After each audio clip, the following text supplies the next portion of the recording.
is going to be a vlog style format in which I am reading ACOTAR. And by reading, I mean rereading. And the reason I am rereading is because I am going to finally read A Court of Silver Flames. I haven't read it yet. I read these books back in 2018, 2019, but I read them a very long time ago and I'm excited to reread them. I have my physical copies here that I bought way back when with the old covers that I still love. I'm going to annotate all of them and I'm going to do a video around each of them. We have the original trilogy, so we're starting with A Court of Thorns and Roses. Next up is A Court of Mist and Fury. We have A Court of Wings and Ruin, A Court of Frost and Starlight, and then A Court of Silver Flames. So 5 videos. I am really excited about this one. It is the end of January. Typically I don't start a new book on the last day of the month, but we're gonna just start this one and just go balls to the wall on my typical reading. And I typically don't reread books, but I really don't remember what happened in any of these. When this series kind of popped back up on social media, I had forgotten everything that happened and everyone was like, this character did this and this and this, and I was like, who did what? I don't remember any of that. I am going into these blissfully ignorant, I would say. I don't really remember a bunch. Obviously I remember like Rhysand, Feyre, Tamlin, Nesta, the other sister. Like I literally don't remember much at all. So I'm taking you along with me. This is not going to be like my usual vlog style format in which I kind of just update you when I'm halfway through a book and then update you when I finish it. We're gonna go through the entire book together. Whenever I have a thought, I'm gonna pick up the camera. You're gonna get clips of me looking all rusty, busty, crusty. It's just gonna be a great time. We're gonna hang out, we're gonna read this book, you're gonna get my reaction, and we're gonna go through the whole series together. This is going to be spoilery. I feel like a lot of people have read this, so it's safe to do like a spoilery video on it. If you haven't and don't wanna be spoiled, this isn't the video for you. None of these videos will be for you. I don't have a schedule on when the rest of them are released, so keep your eyes peeled for that. I'm really excited, so let's just get on into it.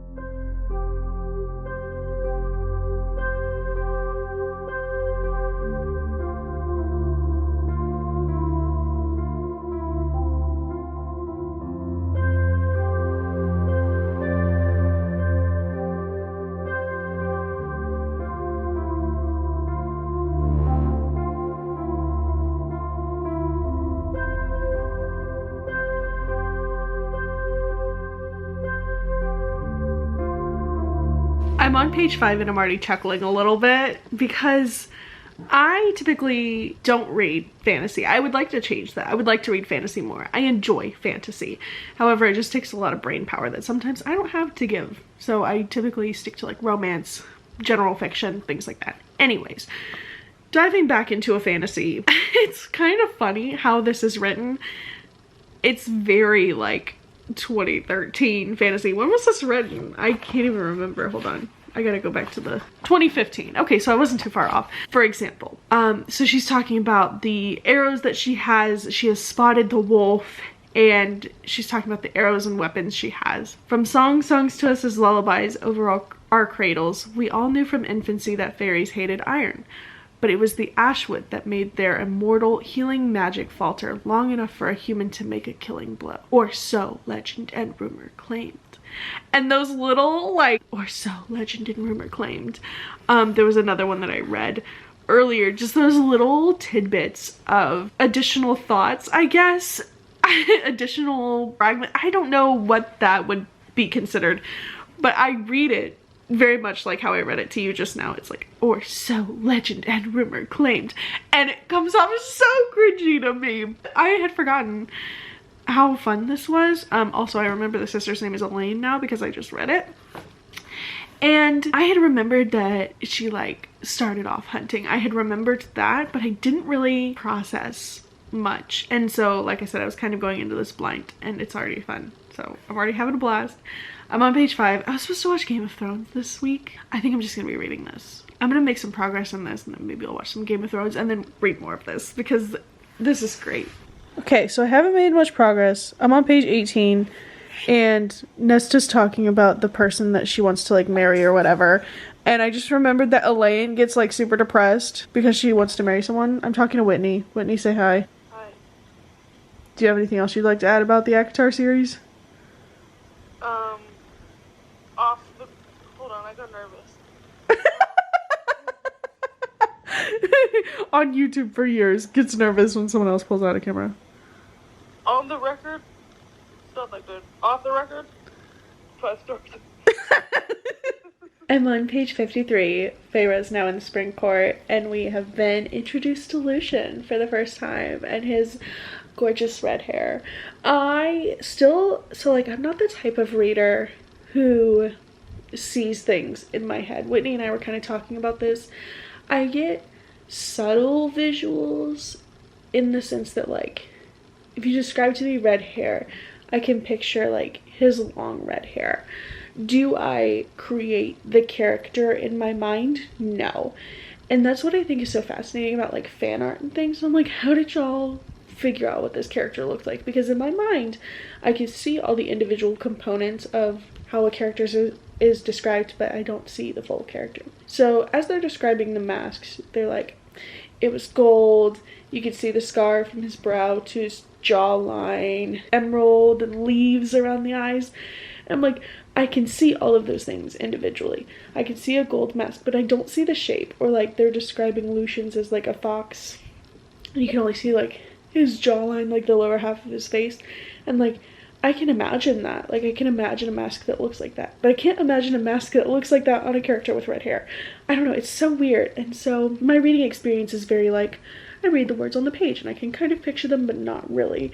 And so I'm gonna have to go back and look at fan art of their masks and things like that, especially since I'm not really concerned about spoilers for this book. But it's interesting seeing her back in the spring court, because so much of my memory of this trilogy is really based around ACOTAR. Are we surprised? No.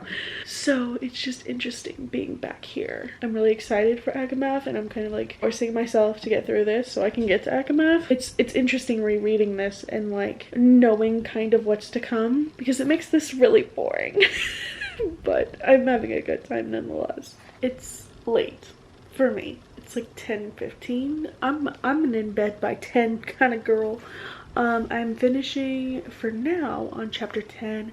I'm gonna watch a little bit of an episode of Game of Thrones. I, like, left off in the middle of one of the episodes, so I'm gonna go back to that and, like, give my brain a book break. I did pick up the audiobook for, like, the last chapter and a half because I was just zoning out reading the physical copy, and I wanted to keep going, but my brain wasn't in the physical reading space. So I have the audiobook, so I just, like, listened to it for the last hour and a half, and even then I was like, okay, like, I'm really enjoying this story, but it's just getting late, so I'm getting tired, so I'm not paying as much attention, and for that reason I'm going to watch some of Game of Thrones to maybe give myself a brain break and then come back to this. I want to get to, like, page 100 today.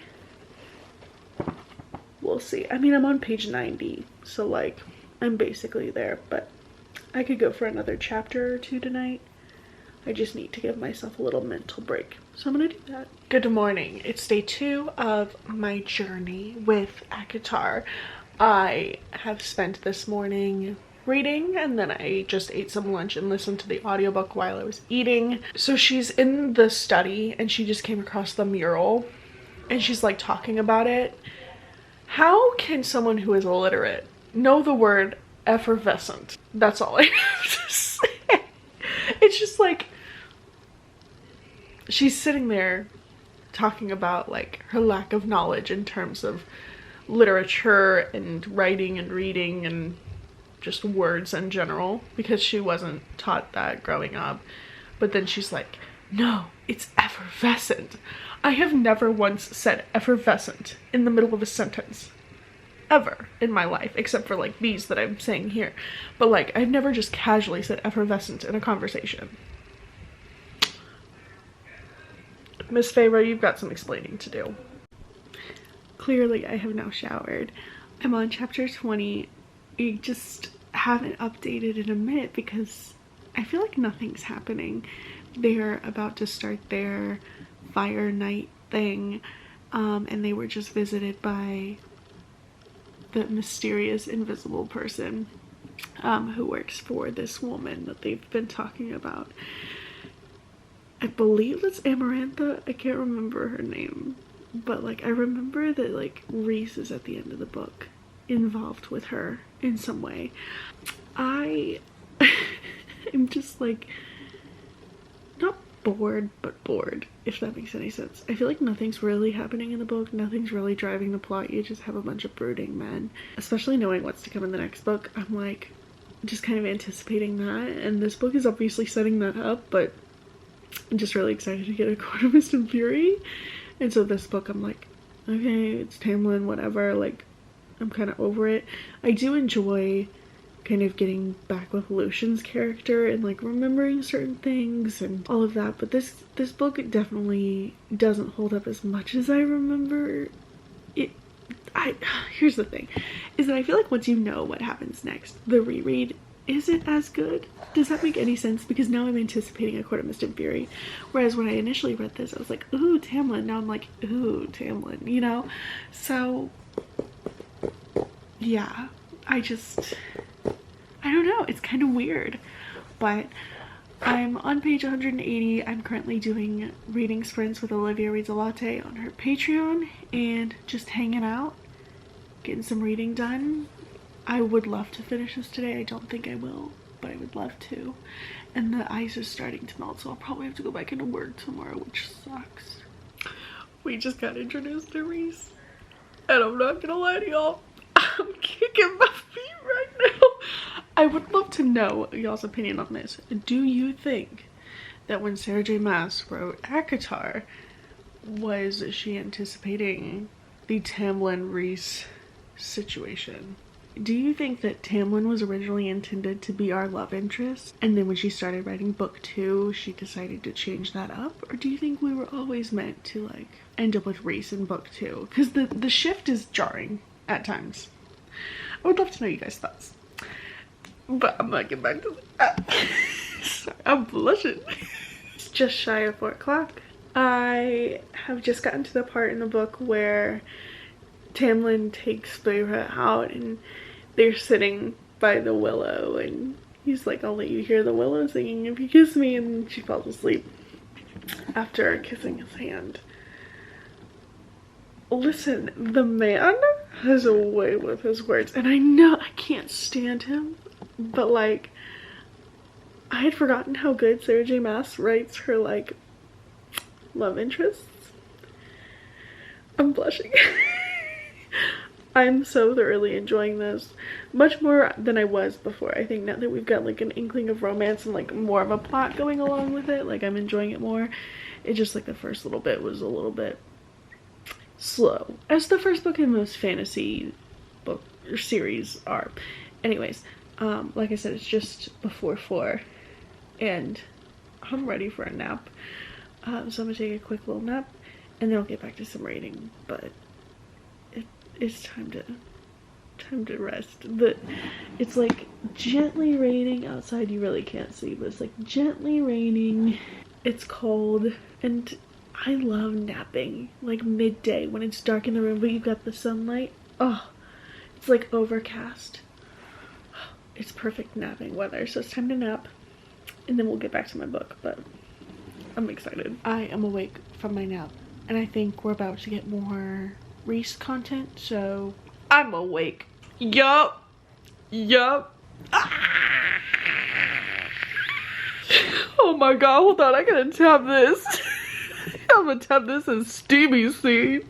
I cannot lie, I forgot how moody and sassy Reese is, particularly in this book, which makes me question, like, was he intended to be the love interest? Like, I just don't know. Like, this doesn't feel like it's setting him up to be a love interest in this series. I don't know, it's really interesting.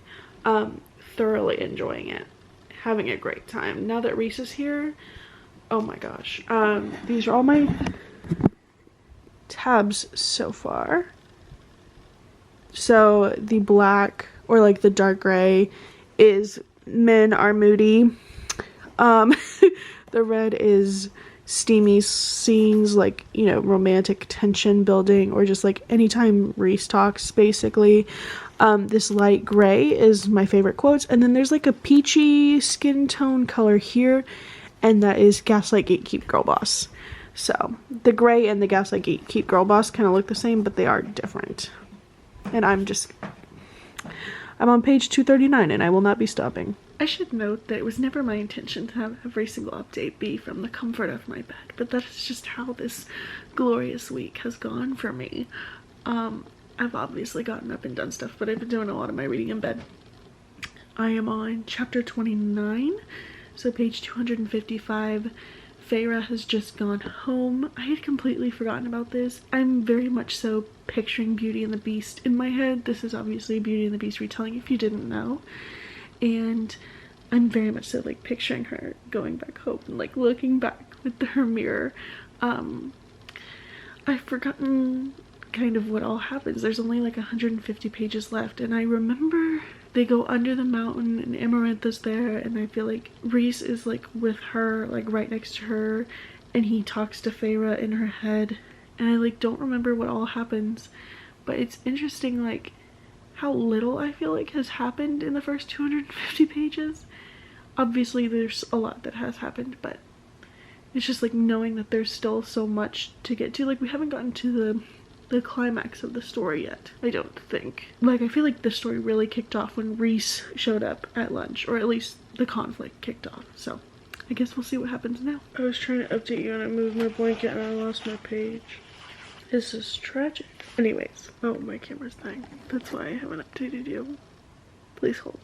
So now that I have the camera battery situation semi-sorted, let's talk ACOTAR. I am at 300 pages in.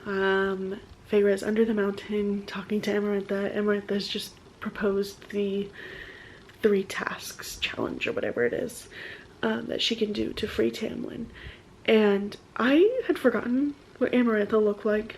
I've done that with a few characters. I think I told you, I'm not very visual when I read. So I hopped onto Google and looked at some fan art because I'm not worried about spoiling anything for myself, except maybe with Silver Flames, but not really. So I just looked at some fan art of what she looked like. Girl, if she had taken me captive, I would not be complaining. Anyways, I'm gonna keep reading. Apparently all my camera batteries are dead, so bye. Good evening, friends. Happy Thursday. I regret to inform you I did have to go into work today. Thank you, I'm very brave. The roads aren't bad though. And I came on here to update you on what page I'm on, and then I forgot what page I'm on. I am on page 386, which is the start of chapter 403? Girl, 43. I don't really have anything else to add except for the fact that my camera's out of focus, which is really annoying. Anyways, I don't have anything really to add, but I feel like it's been a minute since I updated you. I'm kind of struggling to finish this. There's a lot of gaps between her trials, and the whole aspect of the trial thing is very like common in fantasy, I think. But after having read Furyborn, I really like how Furyborn did it. It was more like back to back on the trials. There's a lot of waiting time in between the trials, and in my opinion, the first trial where she's fighting the worm thing was the Alaskan bullworm. Girl, that was way more eventful and interesting to read about than the second one. And all this time in between where she's just kind of like going with the flow, it's just really boring. This book is just not hitting the way it used to, and not in a bad way. I still like the book. The parts that I feel like I'm really enjoying are really short, and then the parts that I'm not enjoying are slow and they feel long. I feel like I've been reading this forever, and I feel like Feyre as a protagonist is hard to like in this book. Not that she comes off like whiny and complaining, because like obviously she's going through all this crap, like it's a lot. I get to a certain point where I'm like, okay, we get it, like come on, like let's talk about something else. I don't know, I think it's the repetition of what's happening in this section of the book right now that's like making it more of an arduous task to get through. Is that the word I'm looking for? Arduous? If it's not, pretend I didn't say that. So yeah, I don't know that I'm even gonna finish this tonight. I came home after dinner tonight and I was like sitting in bed and I was like, I'm gonna read, and then I started reading and I was like, I don't want to keep reading. So I just don't know that I'm even gonna finish it tonight. It's already 10:30 and I gotta go to bed. So I'll probably finish it tomorrow. I just don't know how I feel about this book. I think when I last read it, I rated it 4 stars. It was like 4 stars for this one, 5 stars for ACOMAF, 3 stars for ACOWAR. I'm interested with this reread, how I'm gonna feel about everything. This one's sitting at like a 2.5 or 3 right now, which is tragic, but I know what's coming. I hope A Court of Mist and Fury still holds true. So I'll talk to you guys tomorrow when I finish the book. Good morning, folks. So in an effort to give you a different bit of scenery, I decided to take you in my car this morning. Remember when I said last night that like, I'll update you tomorrow when I finished? I actually did finish the book last night. It got to a point where I was like, it's only gonna take me like 10 or 15 more minutes to finish this. Like, I'm just gonna finish it. And I think I'm gonna give it like a 2.75 stars. I wish I could give it a higher rating. There's a lot of traffic here this morning. I am getting a later start to the morning because my driveway was frozen over this morning. So I told my boss, I was like, I'm not even gonna attempt. So 2.75 stars. Yikes, not great. Hold on. I thought Feyre at times was a little intolerable, and I think I pretty much summed up my thoughts really well in the last clip where I was telling you, like, it's slow when it's slow, and then at parts it's fast, but they feel like little, I said in my review, they felt like little blips. More ice, good lord. And it was just not as good. I rated it 4.5 stars the last time I read it, and I, like, when I was reading my review again, I was like, I wish I could go back and read this with the same optimism that I had last time, because I loved it last time. It just didn't hold up the same. I'm hopeful that A Court of Mist and Fury will. I think the reason A Court of Thorns and Roses didn't hold up was because of the pacing, but also I just wanted more Rhys, and like I wasn't as convinced by the romantic parts with Tamlin because I don't like Tamlin. So that to say, that's the end of this vlog. Thanks for hanging out with me. I hope you enjoyed this like different type of content. Typically I don't do like single book videos, but I thought this could be fun despite the weird lighting we're having right now. I'm so sorry about that. Would this help? Nope, not a bit. So thanks for watching. Thanks for hanging out with me. There's something in my eye. The weather's weird. I feel sick. Like my throat feels weird. I don't know what's up. Anyways, I'm gonna go to work and I'll catch y'all in the next one. I am gonna do one of these for A Court of Mist and Fury, so keep an eye out for that. Okay? Okay. Happy reading.